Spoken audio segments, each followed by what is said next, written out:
kalau sekarang itu apalagi udah zaman-zaman sekarang udah era modern ya, itu udah banyak udah lari ke estetis laginya. estetis, Maksudnya kayak kita contoh kayak behel misalnya, behel. veneer segala macam gitu.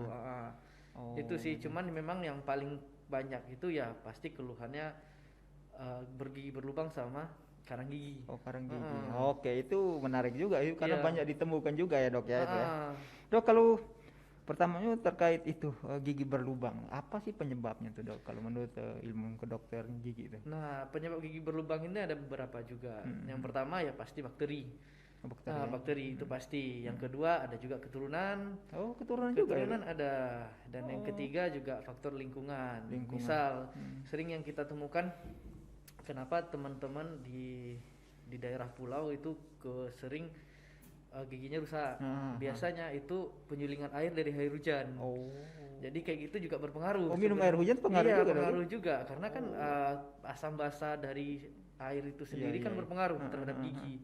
Gitu. Yang kedua bakteri. Nah, bakteri itu ya pasti ya mohon maaf kebersihan rongga mulut.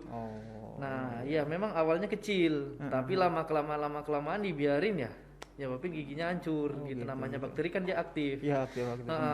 Nah, kayak gitu. Dan keturunan, tapi memang jarang yang keturunan ini gitu. Selagi jarang ya, Dok ya. karena pemutusnya selagi bisa kita menjaga, yang paling utama itu benar-benar kebersihan sebenarnya.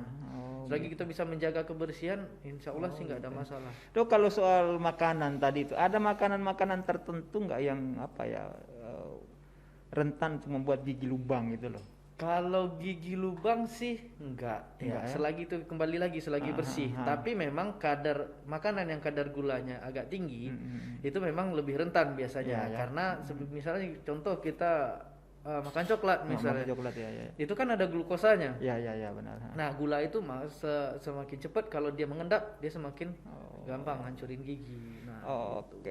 Kalau misalnya kita makan makanan yang berpotensi tadi untuk membuat gigi lubang, tapi kita sikat gigi terus, itu gimana, Dok? Nah, itu nggak masalah. Nggak masalah. Makanya sering kalau misalnya saya dapat pasien ya biasa di orang tua sama anak datang, dia bilang anaknya dilarang dong, Dok, makan coklat segala macam, nanti giginya hancur segala macam. Saya lebih bilang nggak usah dilarang, saya bilang biarin, tapi ya yang penting kebersihannya dia tetap jaga gitu.